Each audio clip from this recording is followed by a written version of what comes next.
Good morning, John. I am a bit worn out on philosophical musings and, to tell you the truth, a bit worn out in general. Attending conferences is hard. So today, instead of thinking too much about things that people usually don't think very much about, I'm just gonna tell you the fascinating tale of Phineas Gage. In 1848, Phineas Gage was a hard-working, well-liked construction foreman working on the railroad. He was helping to blow up the side of a mountain so that they could run a railroad through it. And this is something he'd been doing for quite a long time. What you do is you drill a hole into a rock, and then you put some blasting powder in there, and then you put some sand in there to pack it down, and then you pack it down with this rock. So Phineas was doing this, and then someone distracted him.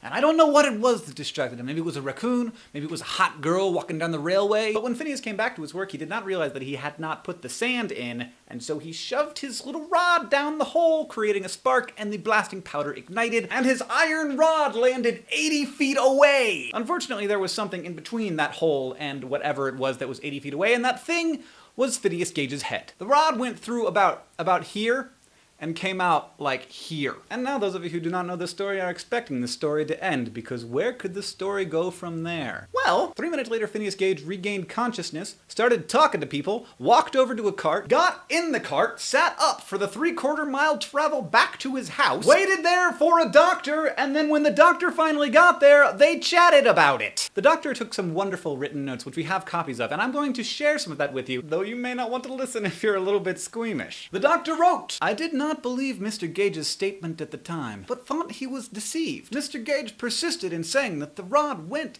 through his head." Mr. Gage got up and vomited. The effort of the vomiting pushed out about half a teacupful of brain, which fell onto the floor. The unit of measurement, teacupful, has since fallen out of use, but it's roughly way too much brain. And that same visit, Phineas said to the doctor that he hoped he wasn't much hurt. To which the doctor presumably replied, In the coming weeks, Gage would drop in and out of a coma caused by hemorrhaging in his brain. His family was assured that there was no possible way that he could live, which is also backed up by, reason. And they had his coffin and his burial clothes all ready, and then 2 months after the accident, Phineas Gage was walking around talking basically a normal guy. He wasn't quite normal. He wasn't quite the Phineas Gage that everyone had come to know and love, but on the whole, a lot healthier than you would expect from a guy who had lost several teacupfuls of brain. So because of his behavioral problems, Phineas Gage did lose his construction job. But P.T. Barnum, not to miss a weirdo, found this guy and his iron rod, and Phineas did a little tour of the circuses, earning some money that way. His psychological problems began to subside, he started holding down good jobs, and eventually he moved to Chile to become a long-distance stagecoach driver in a place where people didn't know